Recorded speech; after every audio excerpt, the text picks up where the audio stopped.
Am Abend des 13. Januar 2006 nördlich von Buenos Aires betritt eine Spezialeinheit der argentinischen Polizei eine Bankfiliale.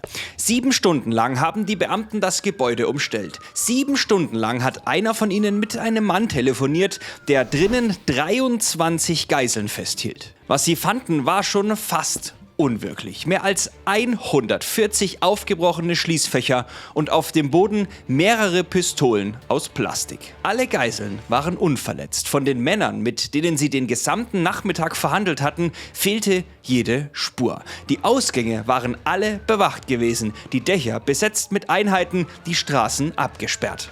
Trotzdem ist niemand mehr da. Mitten in der ausgeräumten Tresorkammer liegt nur ein kleiner Notizzettel. Eine Botschaft, die der Polizei spöttisch klarmachen soll: Die Täter sind nicht nur entkommen, sie haben alle Beteiligten nach allen Regeln der Kunst an der Nase herumgeführt.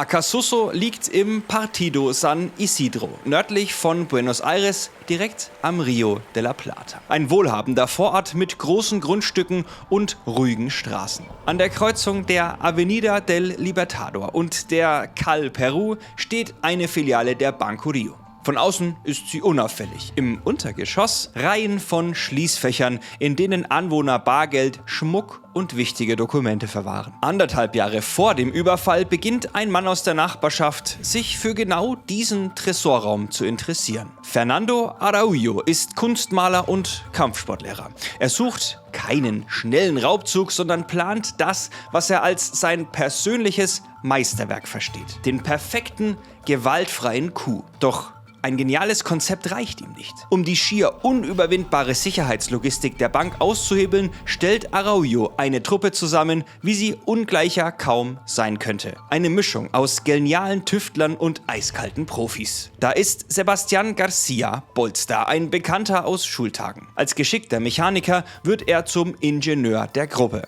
Er baut das Spezialwerkzeug, das die Umsetzung überhaupt erst möglich macht. Für das nötige Risiko-Know-how holt Araujo Rubén Alberto de la Torre ins Boot, genannt Beto. De la Torre ist ein erfahrener Berufsverbrecher, der schon in den 80er Jahren Geldtransporter und Banken überfiel. Er bringt das kriminelle Handwerkszeug mit, das den anderen Amateuren fehlt. Über ihn wächst das Netzwerk weiter. Luis Mario Vitete Selanes, ein wortgewandter Uruguayer, soll am Tattag die Verhandlungen mit der Polizei leiten. José Julián Zaloe Cheverria wird als Fluchtfahrer rekrutiert. Dazu kommen 2 weitere Männer, deren Identität bis heute ungeklärt ist. Insgesamt investiert die Bande fast 2 Jahre in die Vorbereitung. Sie tüfteln an einem Plan, der weit über ein einfaches Stürmen der Schalterhalle hinausgeht und der am 13. Januar 2006 die gesamte argentinische Polizei vor ein Rätsel stellen wird.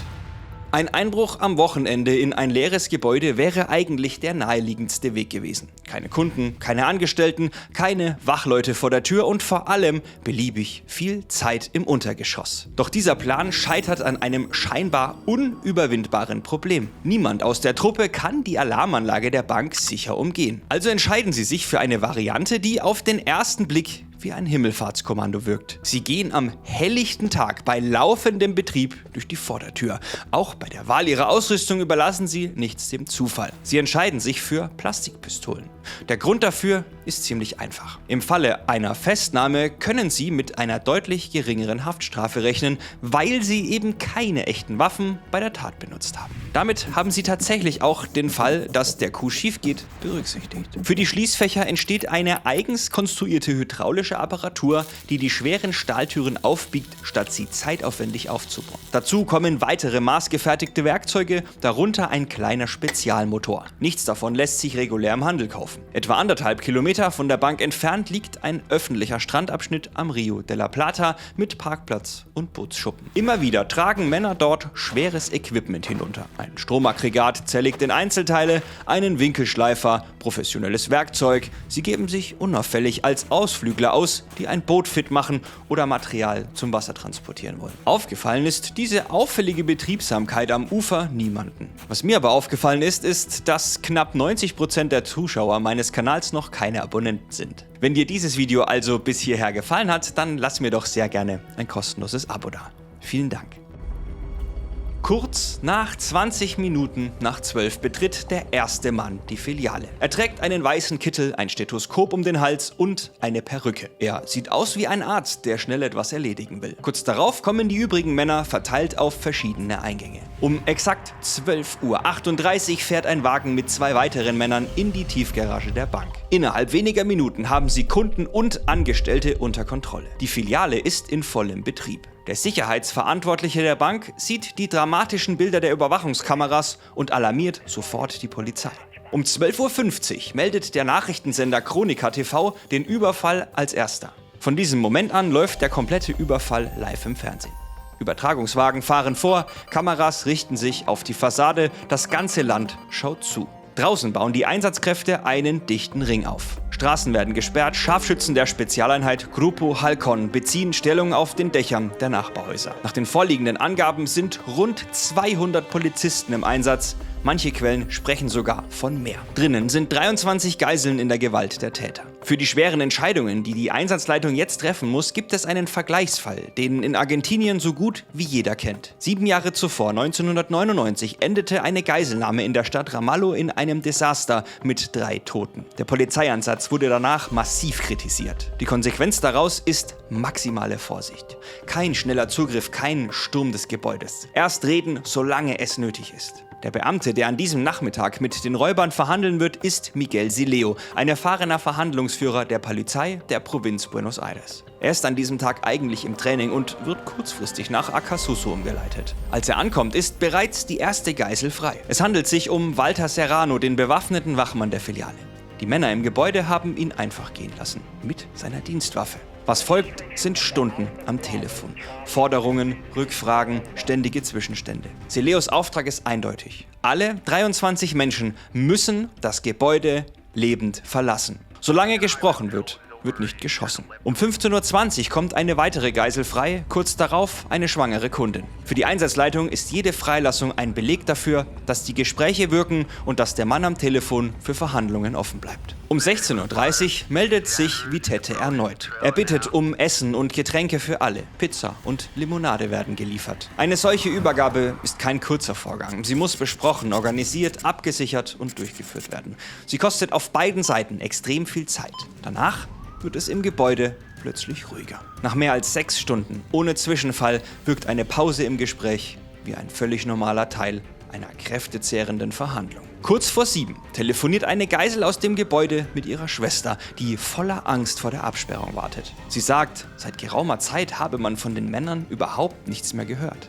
Diese Information geht natürlich sofort an die Einsatzleitung. Der Grupo Halcon macht sich zum Stürmen bereit. Die Beamten arbeiten sich durch das Gebäude und finden schließlich die Geiseln. Außerdem finden sie Plastikpistolen und im Untergeschoss mehr als 140 aufgebrochene Schließfächer. Was sie nicht finden, sind die Täter. Die Männer, mit denen seit dem Mittag telefoniert wurde, sind schlichtweg verschwunden. Draußen stehen weiterhin die massiven Absperrungen, auf den Dächern liegen die Scharfschützen und im Fernsehen läuft die Berichterstattung über eine Geiselnahme, die seit Stunden eigentlich keine Geiselnahme mehr ist. Erst deutlich später entdeckt jemand hinter einem Möbelstück im Keller ein Loch in der Wand. Hinter dem Durchbruch liegt ein enger Stollen und in diesem Stollen liegt eine Sprengfalle. Es dauert rund 2 Stunden, bis der Entschärfungsdienst feststellt, auch das war nur eine Attrappe. Erst danach lässt sich rekonstruieren, was tatsächlich passiert ist. Unter der Filiale verläuft ein Regenwasserkanal. Araujo hatte das herausgefunden und die Strecke vom Zugang am Fluss bis zur Bank Straßenblock für Straßenblock nachgemessen, von Gullydeckel zu Gullydeckel, bis er ganz genau wusste, an welcher Stelle des Kanals er sich unter dem Gebäude befindet. Was die Gruppe 1,5 Jahre lang zum Strandabschnitt hinuntergetragen hatte, diente dem Bau eines Stollens von diesem Kanal bis unter die Bank. Weil in einem Regenwasserkanal der Pegel steigen kann, gehörte auch eine Vorrichtung dazu, mit der sich das Wasser aufhalten ließ. Am Nachmittag des 13. Januar verlassen die Männer die Filiale durch genau dieses Loch, während oben weiterverhandelt wird. Im Kanal warten 2 Schlauchboote mit einem selbstgebauten Motor. Damit transportieren sie die Beutesäcke rund 14 Straßenblöcke weit unter der Stadt hindurch, unter denselben Straßen, die oben von der Polizei komplett abgesperrt waren. Am Ausstieg steht ein VW-Transporter, geparkt über einem Gullydeckel mit einem Loch im Fahrzeugboden. Die Beute wird von unten direkt in den Wagen geladen. Niemand muss dafür auch nur einen Fuß auf die Straße setzen. In der Tresorkammer hatten sie einen Zettel zurückgelassen. Übersetzt lautet er sinngemäß: Im Viertel der Reichen ohne Waffen und ohne Groll, es geht nur ums Geld, nicht um die Liebe.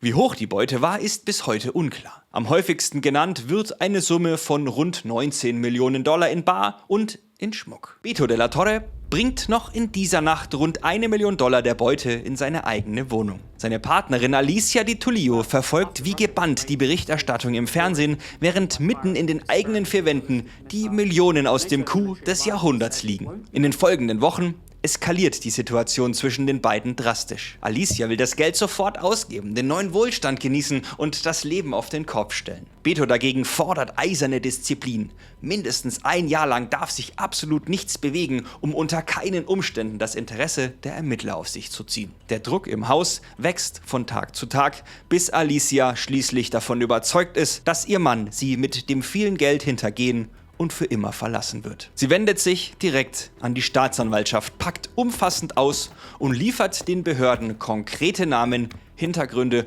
und Adressen der Beteiligten auf einem Silbertablett. Am 17. Februar 2006 schlägt die Polizei schließlich zu. Gut einen Monat nach der Tat wird de la Torre festgenommen, ausgerechnet am Steuer eines Neuwagens, den er übereilt mit Bargeld aus dem Bankraub bezahlt hatte. Danach fällt die Gruppe wie ein Kartenhaus der Reihe nach zusammen. Garcia Bolster wird mitten im Urlaub gefasst und legt kurz darauf ein Geständnis über seine Beteiligung ab. Xaloe Echeverria wird über eine der von Alicia genannten Adressen aufgespürt. Vitete war zwar nach Uruguay zurückgekehrt, musste aber wegen Auflagen aus einem ganz anderen Verfahren weiterhin nach Argentinien reisen. Bei einer dieser Einreisen wird er trotz falscher Papiere von den Grenzbeamten wiedererkannt. Araujo fällt als letzter auf der Flucht bei einem Aufenthalt in den Bergen. 15 Jahre Haft für de la Torre, 14 für Araujo, 10 für Xaloe Echeverria und 9 für Garcia Bolster. Vitete hatte sich zuvor auf ein abgekürztes Verfahren eingelassen und wurde zu 21 Jahren und 6 Monaten verurteilt. Er wurde 2013 nach Uruguay abgeschoben. Die übrigen Strafen wurden in den Revisionsverfahren deutlich reduziert. Bis Mitte 2014